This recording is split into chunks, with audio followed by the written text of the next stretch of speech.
That's for losers, man. I don't get involved in that stuff. But Angel Rashad Milligan rolling out. That's a good question.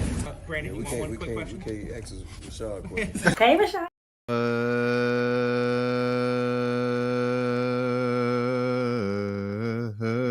What's happening, YouTube? My name is Rashad Milligan. If you're new to the channel, this is a rough podcast. So you already seen the title, so you already know what I'm talking about. So I guess we're gonna pull up what we talk about right now. We have to do the rise of bees, everything of that sort. If you know me, you know this ain't my fun show. You certified everywhere. Ain't got to print a resume, take off. Talking crazy, I had to underlay. RP to Nate Dogg, I had to regulate. Shout out to Joel. I started off with that takeoff verse or that takeoff hook because if you know this channel, you know it was built on the backs of UConn and South Carolina. It evolved into that. Excuse me, I'll say Danny Avdia was the first push. The second push was Paige Becker's, which ultimately led into the entire UConn South Carolina rivalry being like the big thing on my channel. And I'm forever grateful for the back and forth and things of that sort. Just a lot of great memories. A lot of great memories. If you know, you know. If you were here during those days, I consider that like, I feel like my first prime on the YouTube channel and things of that sort. I feel like right now I'm having my second prime, developing a new community. It's a whole new community now from what it was back then, with Kurt and all those guys in the comment section, and obviously having Joel and Terrell, you know what I'm saying, come from just being subscribers and like, yo, I want to come on your channel, to being something that was like dope and led a whole, you know what I'm saying, a whole wave of, we shifted women's basketball media for real. And I'm forever indebted to those two, including, you know, Tommy and everybody else too, you know what I'm saying? Like all those other guys, I want to shout those guys out too. You know, all the other fans that always show love and stuff. Fans of UConn and South Carolina, by the way. I had to had to clarify that. Adrian, I had a couple other UConn fans come on as well throughout the time. So shouts out to everybody. You know, back in them days, boy. Anyways, I'm rambling. It's been 3 minutes and I didn't even get into the actual story. But this is from Joel's Twitter. This is how I saw the story that UConn and South Carolina weren't playing this year. It's from Joel's Twitter. So shout out to Joel. But yeah, he said the biggest rivalry in the sport is not being played. It's bad for the sport. It's got, dang, almost 1,000 likes. Someone said it's not a rivalry though. It's just the two best programs. He said, I think it's a rivalry. Fan bases hate each other and both teams actually kabike of beating one another. This is from Maggie anyways. Maggie Vanoni. Breaking. For the first time since 2014-2015, UConn women's basketball and South Carolina won't meet in the regular season. The team's long-standing non-conference regular season series comes to an end. The story is by Carl Adamick and Maggie Vanoni. Okay, so with that being said, let's look at it from CT Insider. To continue reading, subscribe now. Oh, it's raps. Hold on, I'm gonna have to go to. I tried to support local journalism. It's looking like I'm gonna have to go with unless, I'm not gonna lie to you, man. I might have to just do that, you know what I'm saying? 2 days in a row, 2 streams in a row. I might just have to do that. But I'm doing it for the stream. Doing it for the culture, things of that sort. All right. Hold on. Let me see what we talking about. We got 2 people in the chat right now. Shouts out everybody in chat. We got 3 folks in chat right now. All right, bro. These CT Insider, y'all tweaking. We got 1 person in chat right now. I'm trying to pull up the story. Guys. Okay. I think I might have one. Is this it? Oh, no. It's raps, bro. It's raps. I tried to pull it up. I'm gonna have to look in another one. ESPN, does ESPN have a story about it? They do not. They don't have a story about this. Okay. We'll just look at On 3 then. On 3, should they have it? South Carolina women's basketball will not play UConn in the regular season for the first time in over a decade. South Carolina women's basketball has played against the UConn. Oh, this is written by, Kevin Miller. Shout out to Kevin Miller. South Carolina women's basketball has played against the UConn Huskies in the regular season every year for over a decade. However, that streak will end this season. Big Nate in the building. He said, "Do you smell what the rock is cooking?" Shout out Big Nate, man. Hey, big day for Maryland, bro. Shout out to Juju, man. Blame the committee. I ain't gonna lie. If you blame the committee, I feel like you're gonna have to blame me. You're gonna have to blame me, man. I guess I started up really got it amped up, but hey, at the end of the day, if they're the two best programs, they're gonna have to face each other in the tournament. It just is what it is. It is what it is.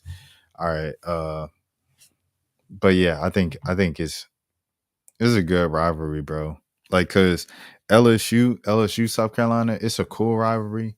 But like UConn, South Carolina, it's a different level, bro. Cause they got championships. It's like South Carolina trying to take the new school of the championships, and UConn the old school of the championships. You know what I'm saying? SSB checking in as well. You know what I mean? No, I'm just confused why UConn fans think they have the last laugh, because UConn won the last game and it just so happened to be the national championship. You know what I mean? Schmoozy boozy. SEC is fun to watch, 100%. 100%.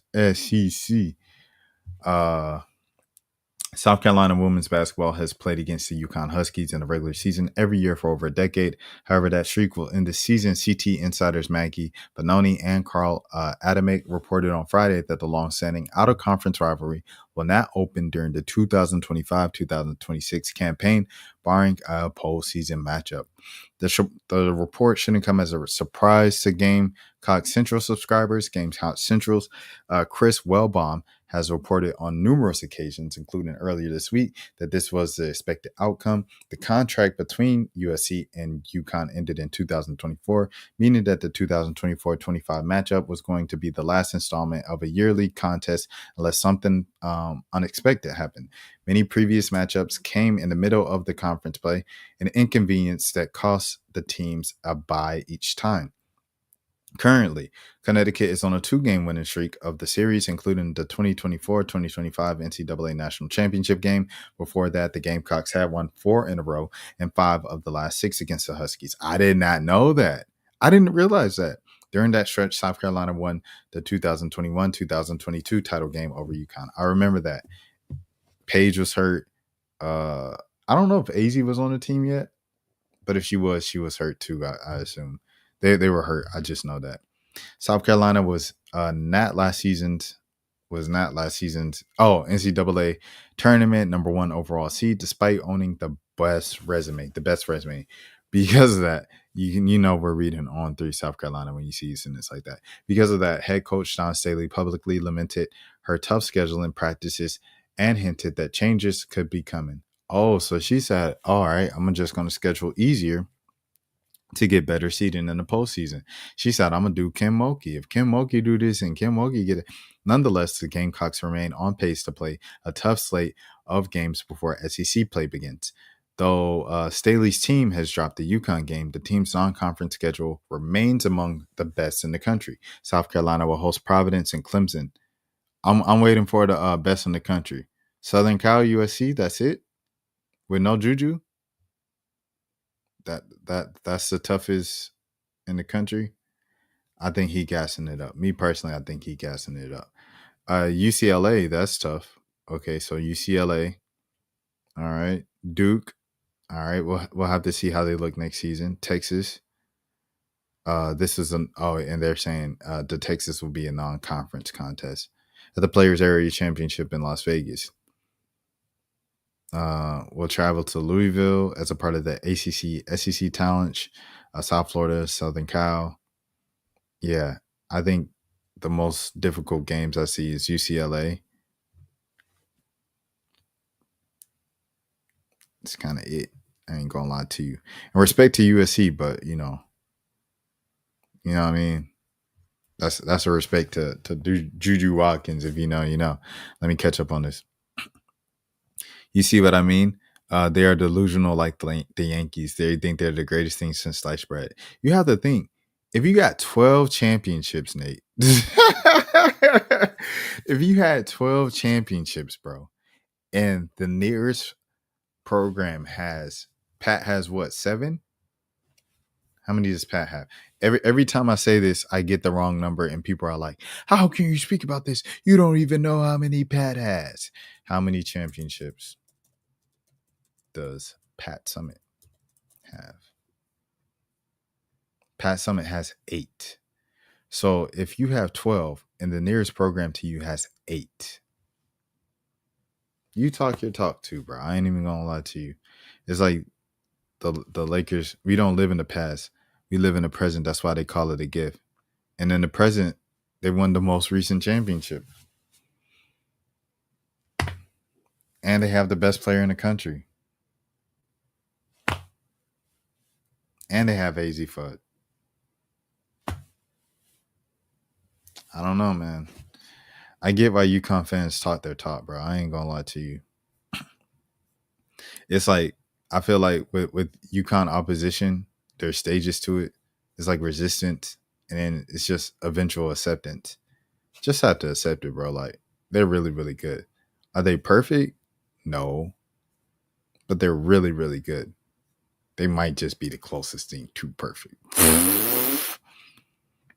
All right.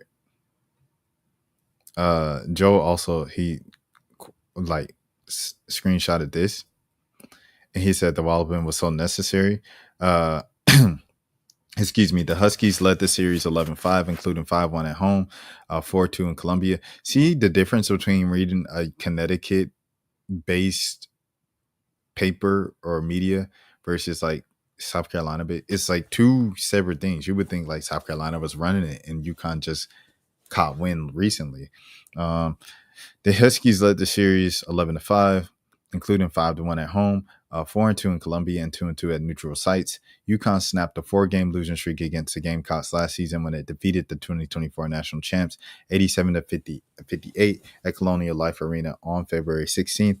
The Huskies then doubled down on the Walloping on the Walloping of South Carolina 82-59 in the 2025 national championship game at Amalie Arena in Tampa, Florida on April 6th. That's funny. Hey, what's up with that? What's up? I say, hey. All right, next one, man. Antoine Massey has been caught. Twan has been caught. Joe Biden, Donald Trump, Lil Wayne, help me out. I'm Jody's son. I'm sorry, I shouldn't mock him. Massey had a good run, bro. 6 weeks. Seen him stop at like a low Memorial Day pool party, a little cookout. He said he was free. He said he was out. He done made him a little Instagram page. Got to speak about and kind of vouch for his rights and things of that sort. I appreciated those videos, and he was talking about just a lot of kind of differences in the justice system, and he is pretty much just like, if no one else gonna get me, I gotta get myself. And then they tracked down where he did that thing from. They came to the apartment. The apartment's empty, but they ended up finding him in an Airbnb, and that leads us to NOLA.com. The last guy, by the way, is Derek Groves. He's still on the run. So if you had Derek Groves as your last guy standing, which I've seen a lot of people guess, congratulations, you have won. Derek Groves ended up being the last guy standing. So with that being said, shout out to NOLA.com. Shout out to the Times-Picayune. If you want to support Rashad Milligan, in addition to helping me get to 5K subs, make sure you read NOLA.com and the Advocate for all of your Louisiana needs. Boing. Sheriff was tipped off to Antoine Massey's whereabouts in a Holly Grove rental home, authorities say. This is by Missy Wilkinson. All right, here we go. So someone snitched. How dare they? An anonymous tipster notified Orland Parish. Oh, man. Orleans Parish Sheriff Susan Hudson of an escaped inmate, Antoine Massey's whereabouts in a Holly Grove apartment. Home on Friday morning. They snitch. Authorities confirmed at a Friday evening media briefing, quote unquote, when the community believes in and trusts their police departments and law enforcement agencies, they work cooperatively. New Orleans Police Department Superintendent Ann Kirkpatrick said it was one of 1,200 tips that have poured in since the 10 inmates escaped the Orleans. 1,200? Oh, it's a lot of snitches. Y'all don't need to say nothing about me and everything about New Orleans being so distant. I'm just kidding.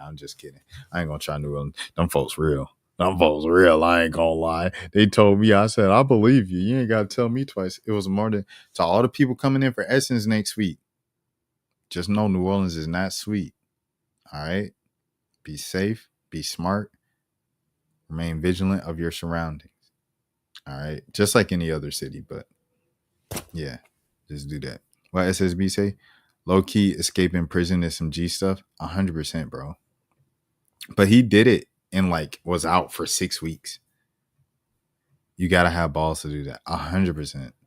Gotta have balls and a little of kind of not thinking. You have to miss you have to have no conscious. You know what I mean? Nothing telling you, the voice in the back of your head telling you, don't do it. He should have left the country. Yeah, I'm very surprised that they found him in Holly Grove. Because after a whole month, 6 weeks, I'm thinking he's out of Louisiana. Turns out Brody was just going from rental property to rental property in the New Orleans area. It was more than 1,200 tips that are poured in since the 10 inmates escaped through the Orleans Justice Center 6 weeks ago, and one of the handful to culminate in an arrest. After receiving the tip Friday morning between 10 a.m. and 11 a.m., Hudson said that she passed the information along to the detectives. Quote unquote, they set the actions in motion, which led to the capture. Hudson said. U.S. Marshals honed in on a house reportedly used as a short-term rental in the 9400 block of Squirrel Street. Excuse me, I butchered that. Surrounding the address. By 3:30 p.m., Massey had surrendered peacefully. Authorities did not disclose whether anyone else was in the house with him or who could potentially face accessory charges. Quote unquote, it's pretty obvious over the last 6 weeks to remain a fugitive that long. He had assistance, he had help. Whether or not it was someone helped them with the Airbnb, we would have to think, quote unquote, yes, but who it was, all those things will be determined later. Bad boys. What you gonna do? What you gonna do when they come for you? Said the state police superintendent, Colonel Robert Hodges. As of Friday evening, 9 escapees have been recaptured. Derek Groves remained at large in search that has crossed state lines. New Orleans City Council member Eugene Green praised law enforcement and said that the surveillance technology had likely played a role in Massey's apprehension. Louisiana Attorney General Liz Murrill issued a statement on their arrest. Massey ... will now face additional charges for his role in the escape, and I'll ensure that he will be prosecuted to the full extent of the law, she said. Great work by... Why would you say that when Derek is still out there? Wouldn't you say Derek, we want you to be this and that. We're going to get you. We're going to help you and get your people and everything like that. Because that's what you guys promised. You guys said, hey, turn yourself in, please. If you turn yourself in, we'll get you guys some legal help. We'll hire you some lawyers and everything to retry your cases and help you because you guys obviously believe that you're innocent. Because if you guys don't know, I made a video about it, but Twan made a whole video on his Instagram, created an Instagram, by the way, and said, hey, I'm innocent because these papers, I'm in there for DV. The person that they said, the victim of my alleged DV, has a piece of paper where she signed where she said, I did not touch her. I did not hit her. So he was fighting for, his innocence in this. You guys said, hey, come on in. We'll help you with your lawyers and everything like that, right? You catch 1 of 2. You don't finish the job. You got 9 of 10, 1 of 2. And what do you say? Oh, yeah. We big, we bad, we tough. We gonna prosecute you to the fullest extent. Why would you say that, bro? Just why? Anyways, great work by all of our law enforcement partners who have been working so hard for this outcome. You think this man don't got internet, Derrick Groves? You don't think he has access to the internet over 6 weeks? Anyone with information about the escaped inmate should contact the FBI at 1800 call snitch. No, I'm just kidding. 1800 call FBI or via fbi.gov/New Orleans Fugitives Crime Stoppers at 504-822-111 or visit crimestoppersgno.org or the Louisiana State Police Fusion Center at 225-925-4192. Once again, shouts out to Missy Wilkinson. A great story. I ain't even gonna lie to you. But there's a thing and takes escaping that takes a lot of planning, secrecy, etc. Go to one of the countries in the Caribbean and lay low. And then again, it's probably harder than it looks. I think he's out of the state, Derrick. But in all fairness, they have some inside help. Yeah, Derrick, he was not Derrick, but a couple of the other guys, they caught them in Houston. They caught those guys in Houston. Oh, excuse me. They caught a guy in Baton Rouge, and everybody else they caught in like New Orleans, bro. Like the New Orleans area. It's kind of crazy, but it is what it is. At the end of the day, if you escape, if all you know, what would I do if I was in their situation? If I was in their situation, bro, and I got out, first of all, I'd be panicking the whole time. Especially like with it going viral and it being like the number one news story. I'd be like, yo, the whole world knows who I am, knows what I look like. You gotta think, because I already get looked at for being like people will say like I'm kind of like on a taller side or whatever. So like I already get looked at like in stores and in public and stuff by strangers. It makes me feel uncomfortable. And then, you know, like with my job, a lot of people think that they've already seen me somewhere or they think they know me. And I'm like, no, you haven't seen me before. You probably just seen me like on the internet. And they're like, no, you know. And I'm like, no, you don't. And then I'll show them, and they'll be like, "Oh yeah, I see you." So I paid some of the cartels to get me out of America and take me to the DR or something like that. So it's like I just don't like attention already. So I think I'd be panicking. First of all, I'm not gonna lie to you. I won't be on no cool stuff. Like I ain't gonna be like, "Oh, I'm too cool for school." Like, you know, I slid out real quick. I'd be like, "Oh my gosh, everybody knows who I am. I'm gonna get caught eventually. What do I do when I get caught?" So that would be my first thought. I'll definitely leave. Anxiety would be at an all time. 100%. Bro, what? I'll be so anxious. Dude, are you serious? It's crazy. But yeah. I'll be so anxious, dog. I probably just had to get on Greyhound, dog. Because Greyhound, you can go the furthest for the least amount of money. Because you got to think from their perspective, they're not going to have that much money. Right? So you have to go. They should have started streaming everything. Man, they would have got stream sniped so fast, I feel like.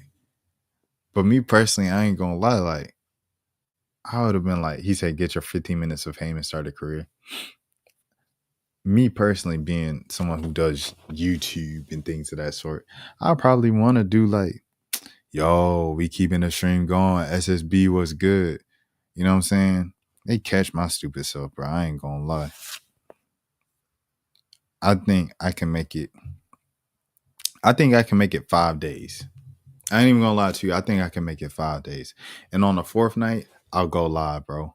I'll go stream. We talk about the current events. I'll talk about myself and everything like that. And then they'll get me the next day. And then I'll be in jail for 5 more years than what I would have been originally because I decided to escape for 5 days. But I probably see, like you say, I'll go straight as far as I could go out. Personally, if I love my mom's cooking or I just wanted to see my family, I probably go run to see my family first. Hug their necks, say what's up to them, and then I'm out. Greyhound, I'm going to Massachusetts, bro. Like, if I'm in the South, I'm going at least to the North, bro. To the East Coast. I'm going to the East Coast. bare minimum. I'm going West Virginia. There we go. I'm going to West Virginia. I'm not going to DC. I'm not going to Boston. I'm not going to Rhode Island or, you know what I'm saying, like Maine. I'm not going to one of those places. I'm not going to a place where people go and people know of.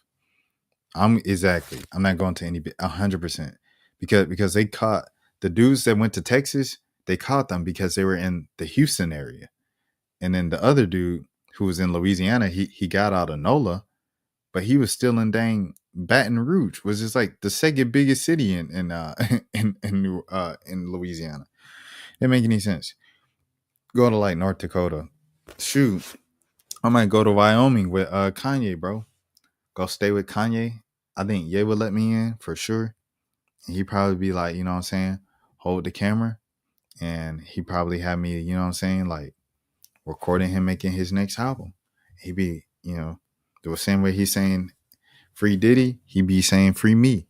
He said, free Milligan, free Milligan. So I go to Wyoming with Brody. Or even a Native American reserve, go there. See, I don't know about a reserve because it's like, now see, you got the whole conspiracy of like black people were the Native Americans. So maybe I could get that off. But at the same time, like, I feel like natives have been tampered so much. I don't want to bother them folks. I ain't gonna lie to you. So, like I said, I'll go to dang West Virginia, bro. I'm going to West Virginia, staying away from the University of West Virginia and a football stadium. Staying away from that, 100%. That's where I go. Would I go to the beach? I might. No, I stay in the woods, bro. I stay in the cabin. Really, where I don't have much cell phone service, and I'd probably do that. Shoot, just chill out there for at least a month or two. If I can make it to West Virginia, that's what I do. I chill in West Virginia for a month or two on the train on some cool stuff, and then they eventually catch me because 2025 technology, you're not gonna get away. Like Derek is not getting away, bro. I ain't gonna lie to you. I know some people say they're never gonna catch him. I think it's too much technology, bro. And then if they said 1,200 people called in tips on these 10 dudes in the past 6 weeks, you have to think that somebody in America is going to snitch on Derek. Even if he went to Mexico, someone in Mexico is going to snitch on him. These dudes been on these dudes been on the news every day for the past month. Nate said he had a question. Nate, what's the question, bro? What is the question? What is the question? But yeah, this Antoine Massey guy, his dad was apparently like best friends with Lil Wayne's dad. And that's why he was asking for Lil Wayne to get him out and things of that sort. All right, here we go. If we plaster their faces on social media, is that not considered snitching? Oh, see, but here's the thing. I always think about this stuff of like, dang, am I snitching? Is this snitching? Am I making a block hop? Here's the thing about it. If something already has hundreds of thousands of views or even say millions of views, right? Like I think a great example of that would be the Tabitha Turner situation, right? Tabitha Turner was an undertold story. So I knew if I spoke about it, it had a chance to do well on the internet. However, on TikTok, where the story kind of was and it was thriving and it was living, but it was stuck on TikTok. It didn't go any beyond TikTok. It didn't go to Twitter or anything like that a couple days ago. Thing about it was, on TikTok, she had like 100,000, 400,000 views on it, darn near 1 million views on her story time. So at that point, me going on YouTube and reacting to it, I consider that not snitching. It's already got 100,000 views on TikTok. So I'm like, okay, this ain't snitching. And then my videos kind of reached a whole new audience because it's on a different platform on YouTube. and then that led to Tabitha Turner getting with legal people, coming out with a statement, doing a press conference, and trying to clear her name and reputation because people on Twitter, it reached Twitter at that point, and it just blew into what it is now. So, yeah, I would say it's just pretty much just based off of how many views it has when it's already out there for real. SSB said Lil Wayne not getting them out. I don't even think that's possible in this situation. Yeah, it's done. It's cooked. After 6 weeks, they're going to make an example of these boys. That's not snitching. It's probably all sorts of people calling up. And there it is, man.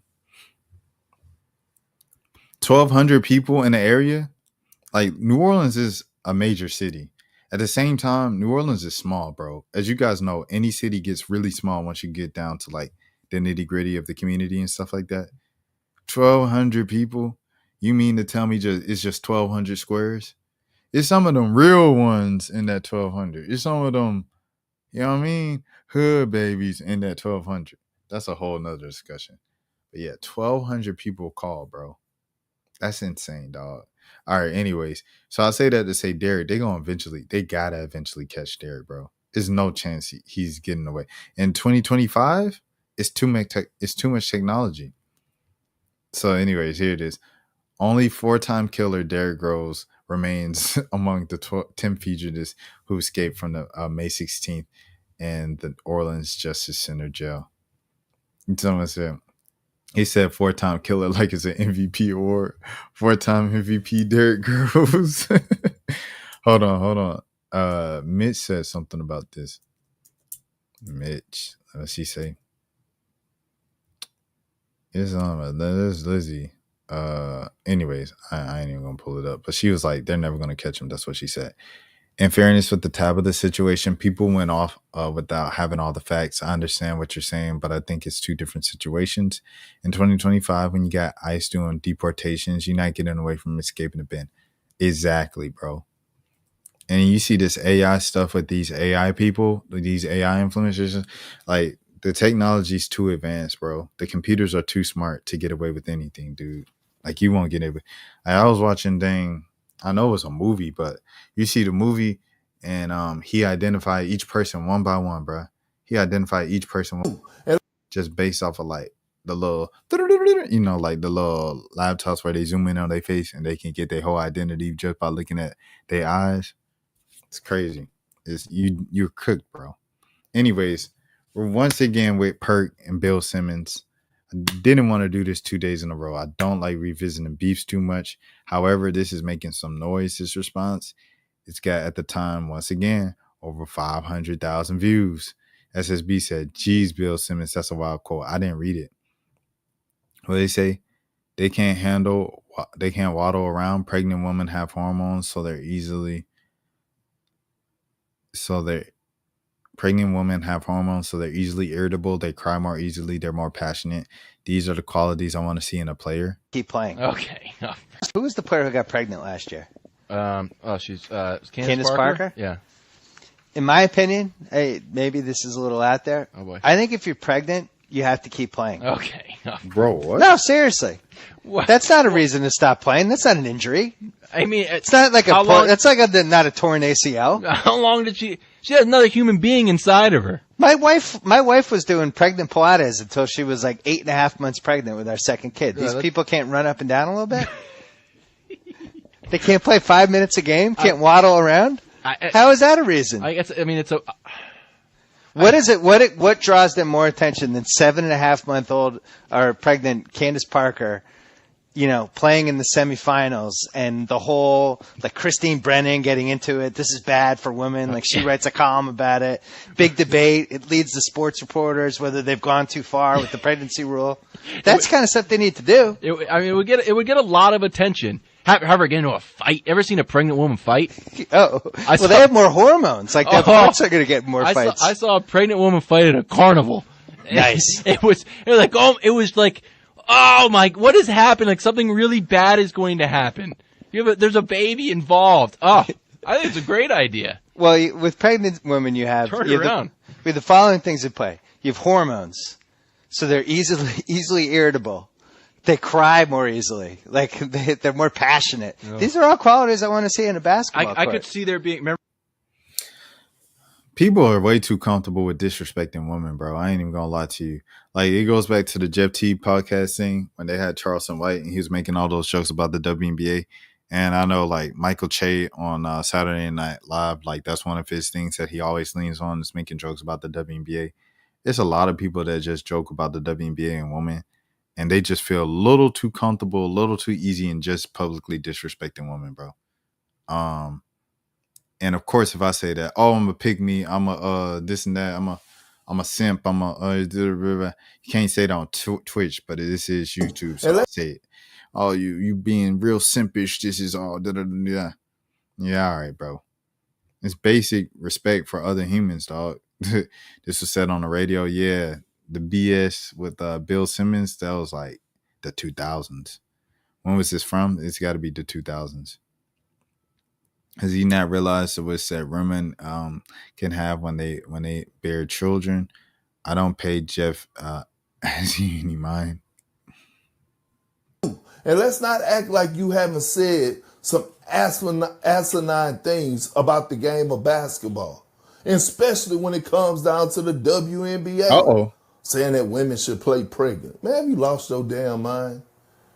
Like, before you took a sip of that damn Heineken, did you actually He doing this with the NBA ESPN background? Oh, Perk wildin'. let it process or thought about before I go on this camera?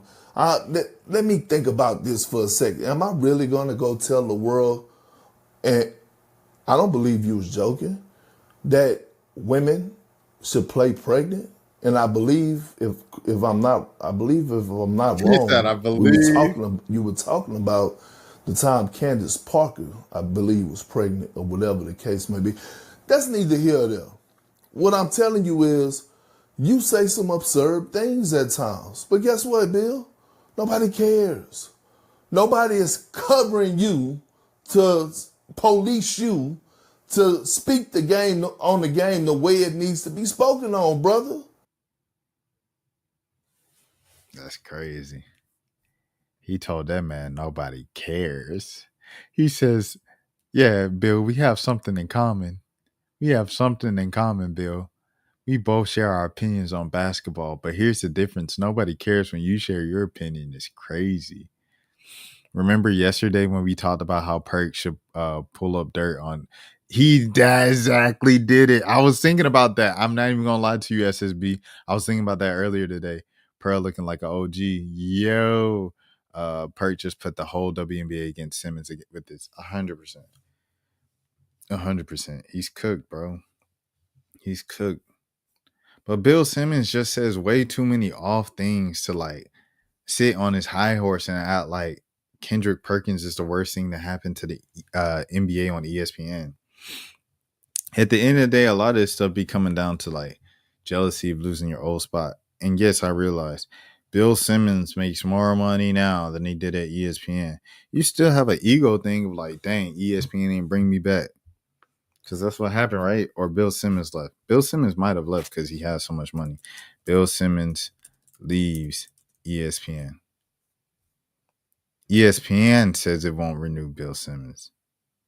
Can we stop the narrative that Bill Simmons got fired? He was planning on leaving ESPN after his contract ran out. He gave John Scoopert an excuse to can him. Then he poached the editorial staff. ESPN spins, so it's conflicting stories out there. If I'm not mistaken, Bill Simmons isn't genuinely accepted by the WNBA. It is what it is, you know what I'm saying? But money comes and go. People can be rich and broke. Simmons is going to lose respect that you can't change 100%. 100%. But I think it's always like ego, bro. Like, he could, you know what I'm saying, hang his nuts on the table and be like, I own the Ringer. I'm a multi-millionaire. I'm richer than anybody at the ESPN network, including Stephen A., so I can speak down on all of them. At the end of the day, bro, like, you still got to deal with that. Like, ESPN didn't want me. They didn't want to renew my contract 10 years ago. That eats up at him. It's got to. All right, next, man. What are we talking about next? The Detroit car owner. He owned a car wash, and he recently passed away. So he had a helicopter drop thousands of dollars into pedestrians as his last wish. This is something dope. Bird! Ain't that bird? Do we catch it?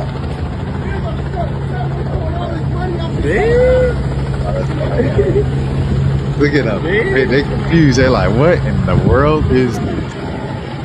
This is fire. Bunch of young brothers like, big thing paper about. And I can't take it to the grave.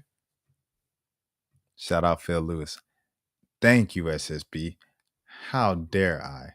Shout out to Phil Lewis, my brother, my mans. Shout out to the DMV. Shout out to DC. I just seen Rico Nasty do the DMV Tiny Desk today. I was just watching that before I started this stream. Shout out to Rico Nasty, man. And shout out to, of course, in the DMV, Big Nate. Love that.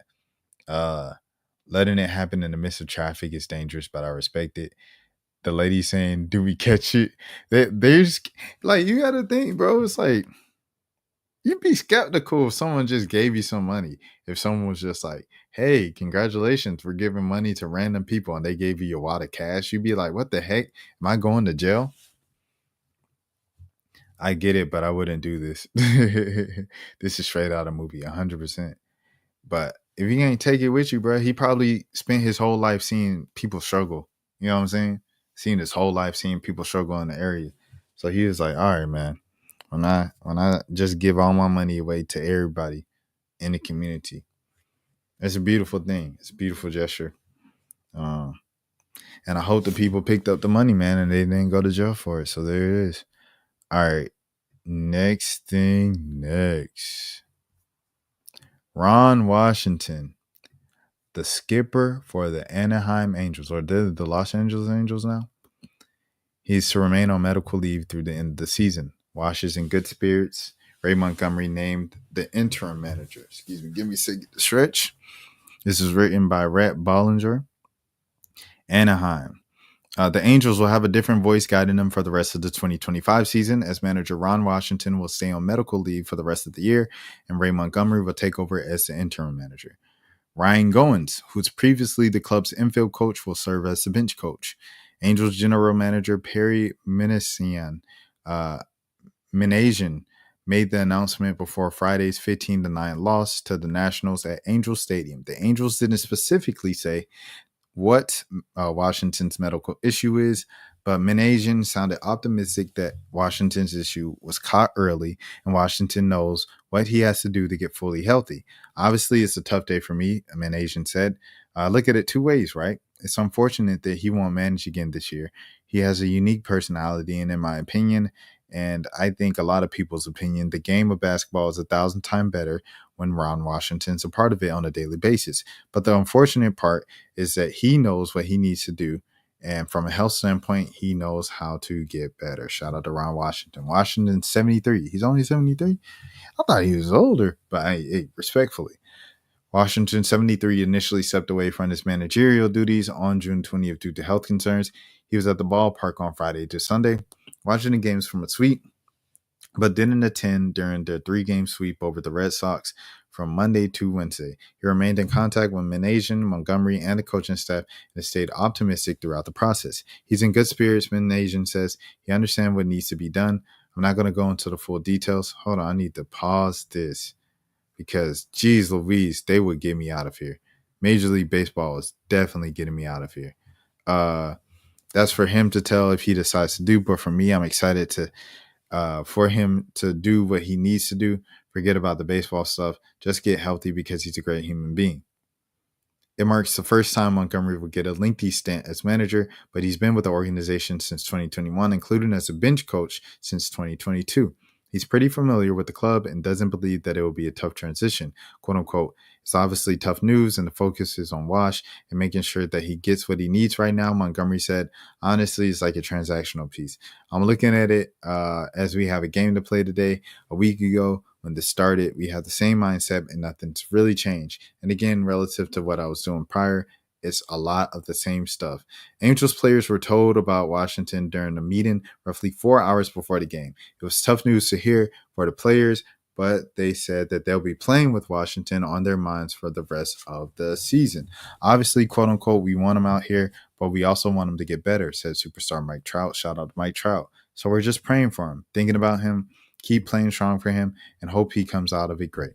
It's tough to lose your manager like that, but it's just bigger than baseball. Shortstop Zach Nato was particularly close with Washington as the two banter back and forth before games and were inseparable in the dugout during games. Nato called Washington a father figure and said it'll be strange not having him around every day, quote unquote.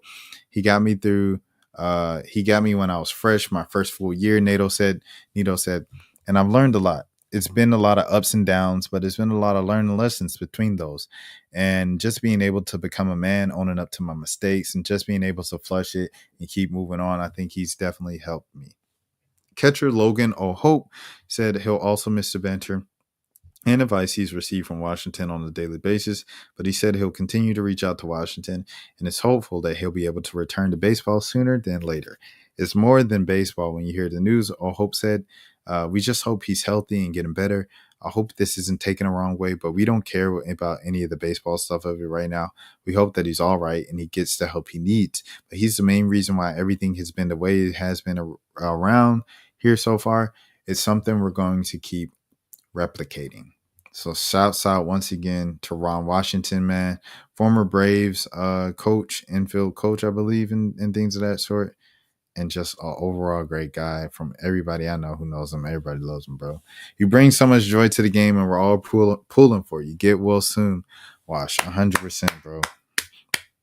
100%. Like they said, they won't get into the details, but they detected it early, and he should do all the things he needs to do for it to be good.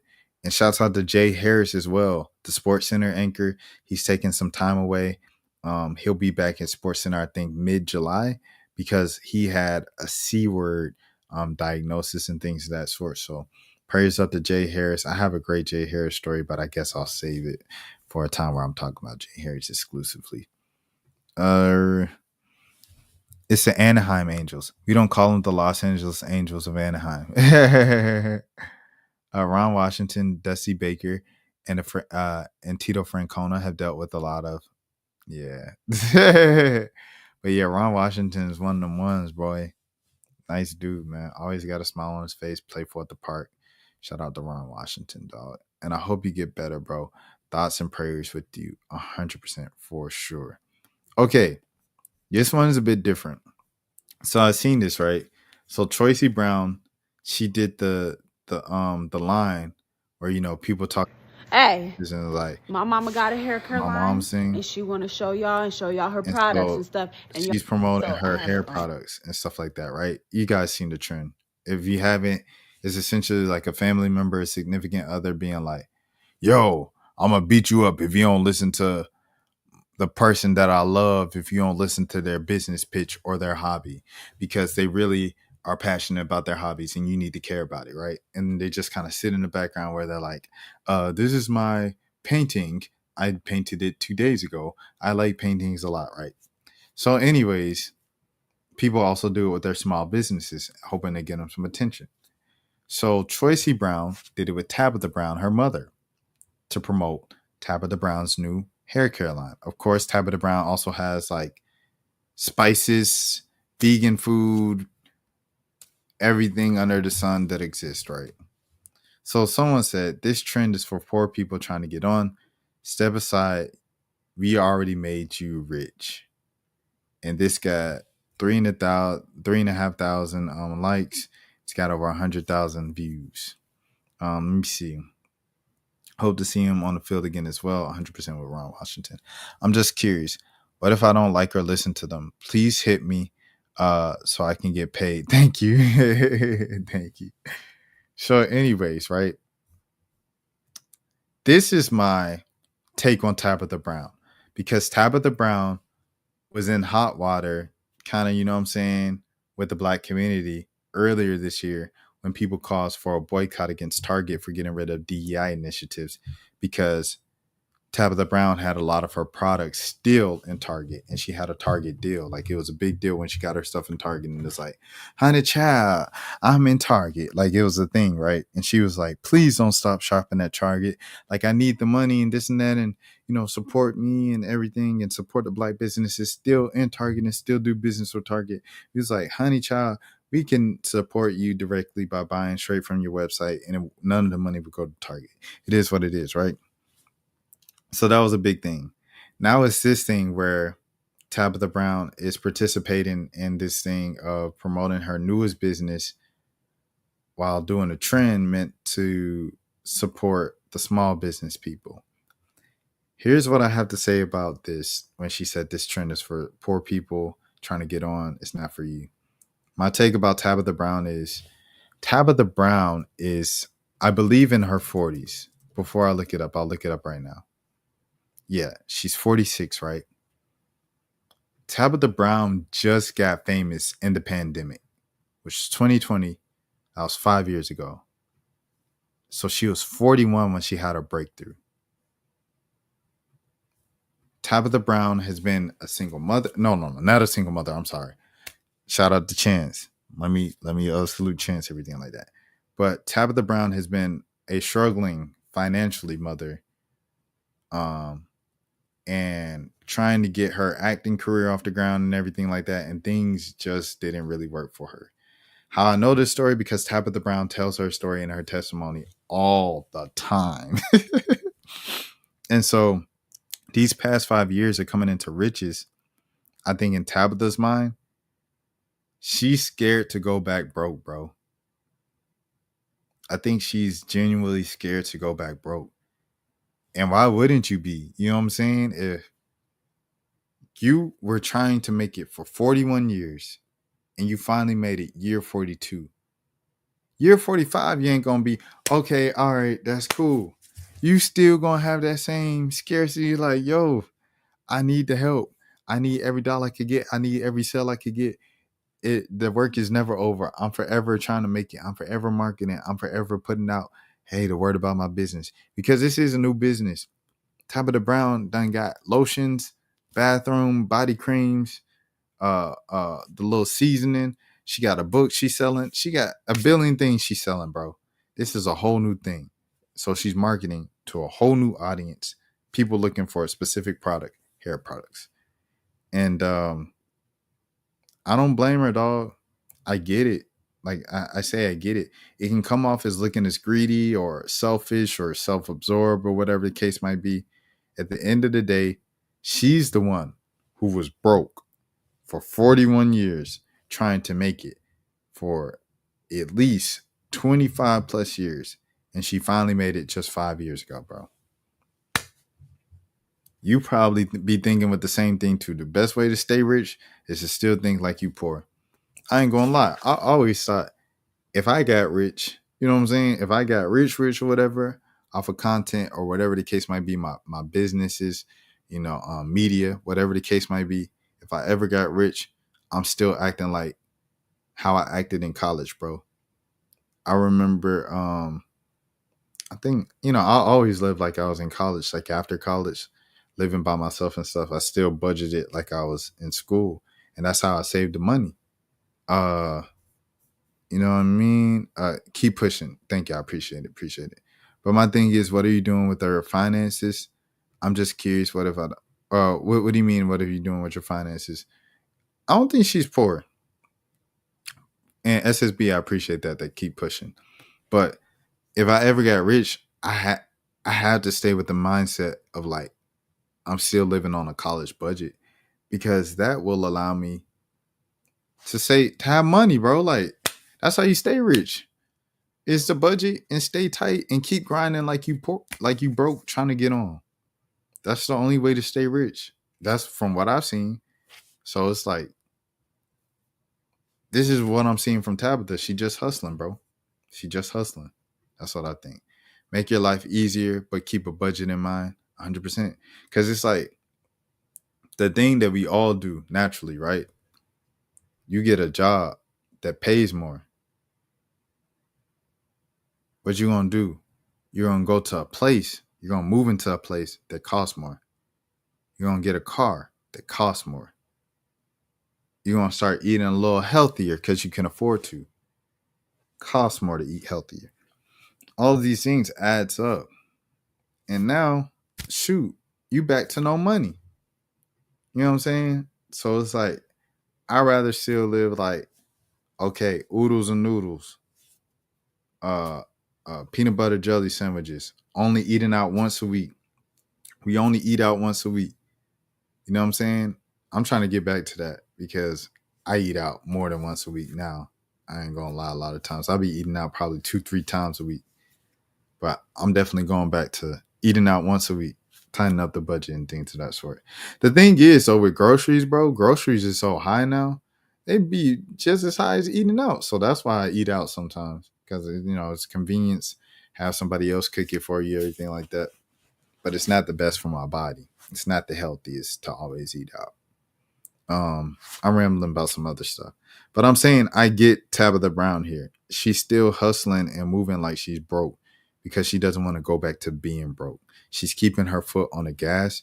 And I think a lot of people can't comprehend that if they're on the other side of like, dang, if I was in her position, I let my foot off the gas. And not to sound like arrogant or something, but it's like, because I'm not on the other side too. I'm on the team. But it's like, you can make an argument. That's why you're not on her side. Because you don't have the same type of hustle and mentality, bro. It's the same type of mentality that B. Simone has. She won't be broke. I think Tabitha's mentality, bro, is different than B. Simone's. Like, Tabitha's mentality is, I'm never going broke again. I work so hard, you'll never see me broke again. I ain't never gonna have to worry about my daughter's clothes or things again. B. Simone's joint was like, I'm switching up my entire brand. So this is gonna affect all my partnerships because the person that they partner with and doing these commercials and ads with is a particular character that I do not represent anymore. So I'm going to lose a lot of those deals. I'm going to lose a lot of opportunities for comedy shows because now I'm a clean comic. I don't cuss. So now, you know what I'm saying? I feel like she placed herself in a position of, I'm doing a complete 180 and a different rebrand. I'm going to be Christian. I'm going to be Jesus. I'm going to not cuss anymore. I'm going to be clean cut. And you got to know if you're doing that, you're going to lose a lot of money based off of the character you played beforehand. So you got to prepare for that and you got to plan for that. I felt like she didn't do that because she crying that her finances have changed all of a sudden. That's the difference between her and Tabitha. Instead of Tabitha, you know what I'm saying? Because Tabitha might not. Kalani Rogers in our interview, it's an hour. It's from a couple years ago. I think it's a pretty good interview if you want to watch it and things of that sort. We talked.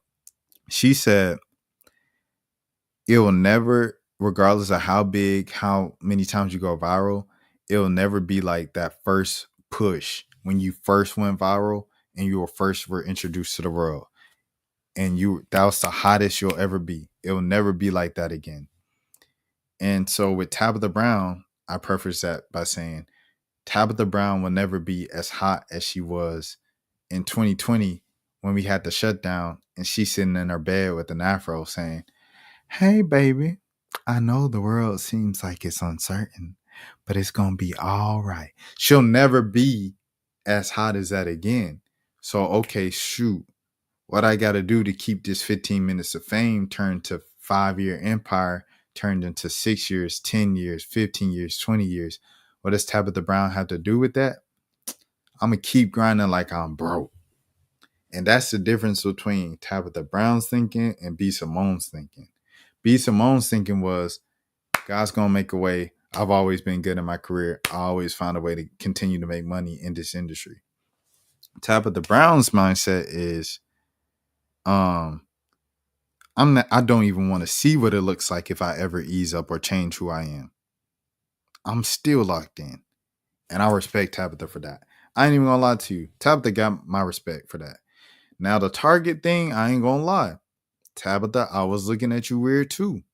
I'm still kind of looking at you weird. I still ain't going to Target. This whole time, I still ain't been back to Target. I ain't even gonna lie to you. Now, when they say Walmart, Amazon, Uber, I'm like, hold on, twin. I gotta breathe.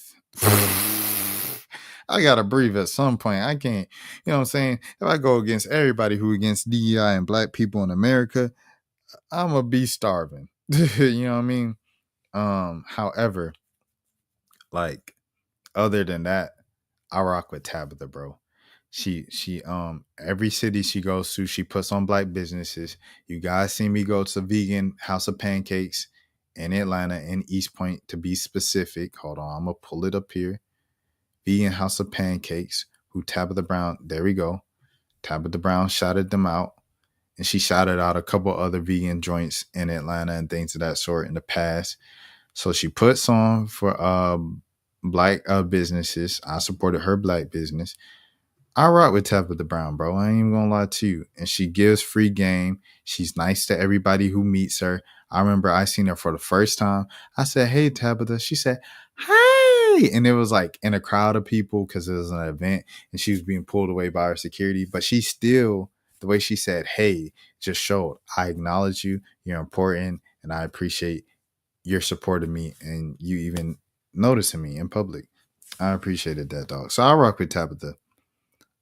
Outside of the Target thing. The Target thing still rubbing me the wrong way. I still ain't rocking with the Target thing. Everything else, though, I rock with. Shout out to Tabitha. SSB says she seems like she comes off more frugal. Exactly. Okay, all right, next scene, man. So I just wanted to get that takeoff because I seen the tweet of saying, like, this is for poor people. You aren't poor. Get out the way. And I was like, yeah, you got to think from their perspective, bro. Like, she don't want to be poor again. Who blames her? You want to be poor again? Does anybody in this chat who ever been broke? Do you ever want to be broke again? You don't want to be no broke again. Heck nah, twin. All right, man. Come on, bruh. All right. This is from Pitchfork. The Whispers. Walter Scott dies at 81. He co-founded the R&B group with his twin brother, Wallace Scotty Scott, Nicholas Caldwell, Marcus Hudson, and Gordy Harmon. I think they got the I can go for that. Oh no. Oh no, can do and I can go for that. Can't go for that. Can't go for that. See, I wanted to do that you want me to do it. And that is not them, by the way. I just wanted to sing that song, I guess. But they have the songs and we were dun dun steady rocking all night long. And they got the song Keep on Loving Me. All right, anyways, thank you for listening to my concert. I'm gonna read this. No thanks. Walter Scott, a co-founder member of the R&B group. That's Hall & Oates. Yeah, that's Hall & Oates. And I could go for that, brother. Hall & Oates. Yeah. That's Gambino. My brother stayed down like a winter coat. I'm rapping about my life and I don't want about it. Gambino used to be rapping, bro. People don't know. Walter Scott, co-founder member of the R&B group The Whispers, has died. The Los Angeles Sentinel reports Scott has been living with cancer for 6 months, and he died in his Northridge neighborhood in Los Angeles, according to the report. Scott was 81 years old. Scott and his twin brother, Wallace Scotty Scott, co-founded The Whispers in California with Nicholas Caldwell, Marcus Hudson, and Gordy Harmon in the early 1960s. The group released their first singles in 1964 through Dory Records, but an album did not materialize until 1969, nice, in the form of Planets of Life, released via Soul Clock. Despite a prolific output, The Whispers did not find commercial success until the late 1970s when they joined Dick Griffey's Solar Records. The group's 1979 self-titled album in particular was hugely popular and contained the band's signature song, And the Beat Goes On. Subsequent albums like the 1980s Imagination and 1982's Love Is Where You Find It and 1987's Just Gets Better at Times solidified the Whispers as a reliable force in the worlds of soul, R&B, and disco. The Roots Questlove eulogized Walter Scott on Instagram, calling him one of the most trusted voices in 70s soul music. That's a beautiful way to put it. Man, I'm going to pull up Questlove's thing because I know Questlove did it much better than this brief from the Pitchfork. Shout out to the Pitchfork, but I know Questlove did it justice. Okay, here we go. Love for Walter Scott of the Whispers. One of the more, man, what are we gonna do, man? Questlove is so important, bro. Like, he's just a perfect voice of like black music, and just like he's like a bookmark. He's like a walking encyclopedia in history. You are so important, Questlove. We appreciate you so much. Anyways, love for Walton Scott of the Whispers, one of the most trusted voices in the 70s soul music. He, along with his twin brother, Wallace Scotty, rode through the thin line of the common velvet smooth voice you were familiar with, like the talented uncle in the family who could, by the way, dust you in a minute with his dizzying blink and lost in the squiggling gee, a do-witty scat lips. If there was ever any receipt of many of That's My Song, it was this gentleman. A wriggledy-doo, done dooey, da dee in peace. Shout out to Questlove, man. Hey, rest in peace of Walter Scott, bro. And shout out to the Whispers, Nat Hall Notes. All right. Next thing, man. So this Jabari thing, this Jabari Peoples, in Alabama, God rest his soul. Pray for the family, continuing to grieve the loss of his tragic passing at a very, very young age. Someone in my comment section was like, the body cam footage says elsewise. So let me pull this up. What did they say? Hold on. And pause this. Scroll down. The body cam footage usually dismisses this narrative. Okay. And then somebody else says, let's see the body cam footage. Someone else said he was unlawful possession of marijuana, so the police officer instructed the occupants to get out the vehicle. As the police officer tried to place Jabari under arrest, he resisted and he grabbed a firearm. The other occupant also fled the scene when the police officer simply attempted to do his job. It says in this video he had no weapon and he didn't resist. They all resist, bro. They all do. Who is they? I suggest you go look at the official report, which they said was lying, and to trust the official report when police lie in police reports. Come on, bro. Like, what are we talking about?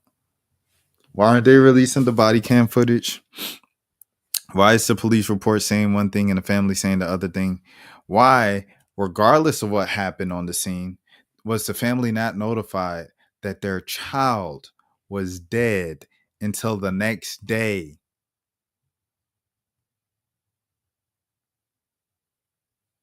Why is this kid that they've known all of their life, why are they confused about, dang, he was pulled over, he was killed by the cop, this and that?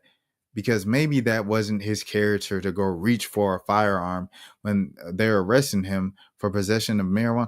At the end of the day, what you're telling me with that story is that he was killed. He received a death sentence for smoking weed, for having some weed on him. That's what you're telling me right now, bro. I want y'all to be so for real and sit back and really listen to what y'all saying, dog.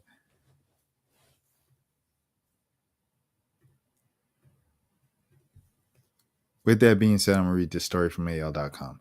Body cam video of Homewood police killing a beloved Aliceville teen is quote-unquote being hidden, family lawyer says.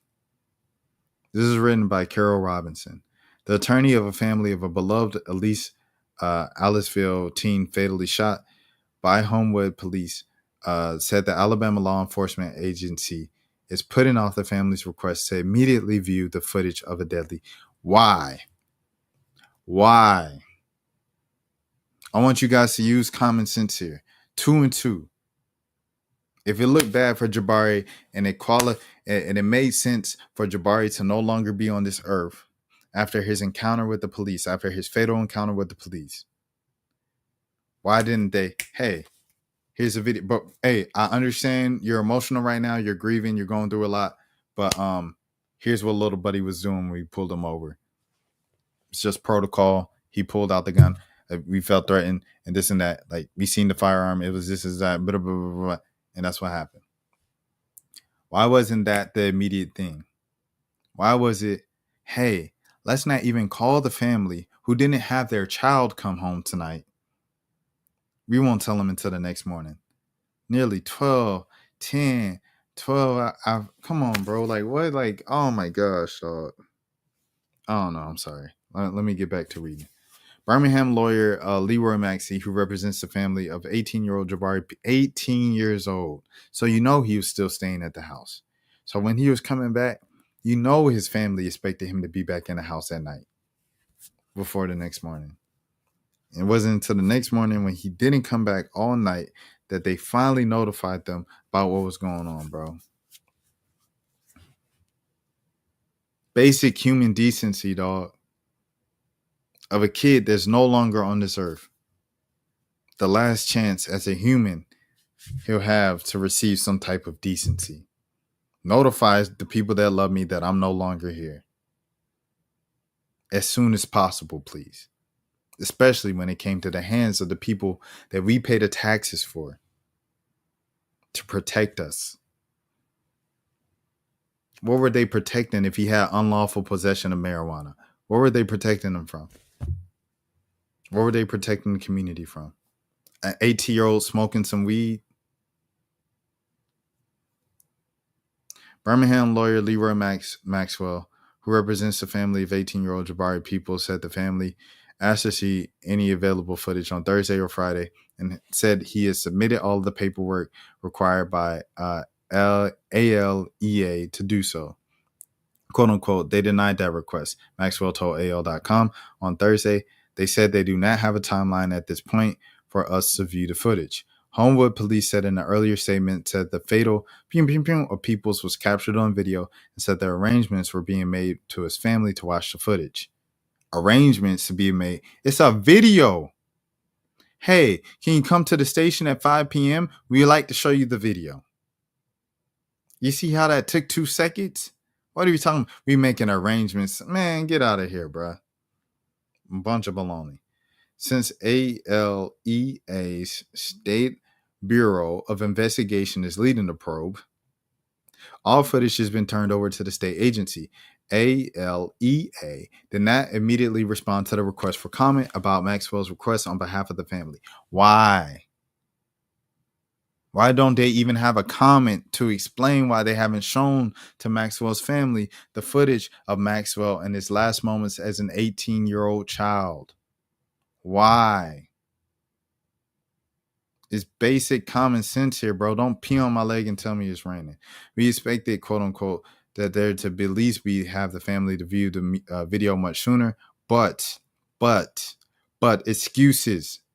But they're not allowing it to happen, which is creating more and more mistrust. 100%. Quote unquote, we're going on the third day of him being deceased and not being allowed to see what happened. Ridiculous. Peoples was a 2024 graduate of Eliceville High School who worked as security guard as the DCH Regional Medical Center. Quote unquote, he loved the idea of law enforcement and wanted to work in law enforcement at some point. Crazy. Kid wanted to be in law enforcement. He was working as a security guard. He wanted to be in law enforcement someday. He was a student, quote unquote. He was loved. He was quiet. He was kind. He was respectful, Maxwell said, quote unquote. There's nothing I've seen to counter the narrative whatsoever. Quote unquote. He was an 18-year-old with a bright future, he said.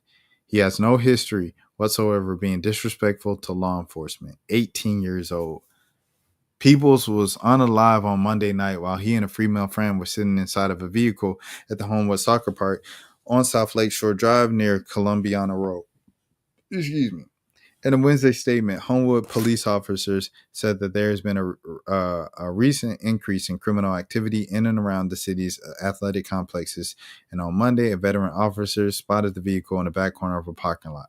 With the female friend, I guess what an 18-year-old was doing with the female friend in the corner of a park. And he had some weed on him.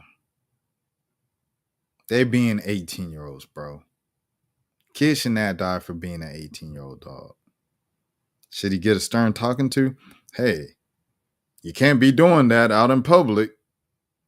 Hey, you can't be smoking that out in Alabama. That's against the law in this jurisdiction. That's what he deserved from an officer. Not for his life to end. All right, here we go, man. The officer approached the vehicle in his marked police cruiser and saw two occupants in the vehicle. As a uniformed officer approached the vehicle, he smelled the odor of marijuana, police said in a Wednesday statement. The officer ordered both occupants out of the vehicle. When the driver, now identified as Peoples, exited the vehicle, the officer observed a handgun in the door pocket of the open driver's side door. The officer then attempted to handcuff Peoples to arrest him for unlawful possession of marijuana and possible other charges, police said, at which point Mr. Peoples began to actively resist. A physical struggle ensued, at which point the officer was knocked to the ground. According to the statement, Peoples broke away from the officer and retrieved the weapon from the open driver's side door pocket, creating an immediate force to the officer. So you mean to tell me this 18-year-old Bruce Lee, y'all, over him getting arrested for some weed? He John Cena, y'all. All right. The officer, fearing for his safety, fired one round from his service weapon to defend himself in accordance to the Alabama state law, because we all know that police reports never lie.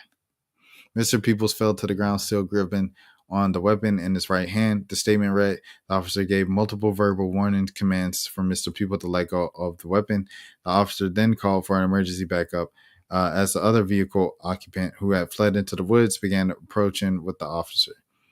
Because maybe an 18-year-old was scared. Have you ever thought of that? The officer then instructed the other occupant to sit on the curb while he removed the weapon from People's possession. Medics were then requested to respond to the scene. According to the police, backup officers arrived within 1 minute and 36 seconds after officers' request for assistance and immediately began rendering medical treatment to Peoples. So why is the family statement saying you guys didn't? While the emergency aid was being rendered, the officer who fired the bling bling bling secured the other occupant in the back of the marked Homewood police unit. Peoples was taken by a Homewood medic to UAB hospital, where he passed away. The details surrounding the incidents were clearly captured on the officer's body worn by the camera, of which Ayla took possession. The statement read, arrangements are being made to coordinate the video of by Mr. Peoples' family. People's family is demanding public release of a full police report, available body cam and dash footage, identification of the officer, and a full independent investigation. The family said a witness told Peoples was approached by an individual in an unmarked vehicle with no lights, no sirens, and no visible identification. The officer exited the car, tapped on the window, and told the occupants to exit. They followed directions. Statement read, Jabari complied, and within seconds he was taken to the ground and unalived. We will pursue this case until the truth is fully exposed and the justice is served, quote unquote, according to the family's statement posted on Facebook, not only for Jabari, but for every family who's been forced to bury the loved one without any answers. Maxwell said it's important for the video to be released to the public as soon as possible. Asked if the family would accept what would happen if the video backs up the police account, he said, and said, quote unquote, I think we have to look at it from all angles. We got to see what led up to it, what happened. Quote unquote, why was there a search and seizure? It's not illegal to be parked in a parking lot, Maxwell said. Why were they being approached? Did the officers escalate or de-escalate the situation? I think it's going to be more gray than black and white. Quote unquote, obviously we want to see what's on the video and we want to see the actual situation, he said. There are multiple ways to interpret a video, but they need to let the video footage speak for itself, because at this point, we all feel like it's being hidden from us. And there we go. As SSB said, release the body cam footage and let the video do the talking, man. My name is Rashad Milligan, man.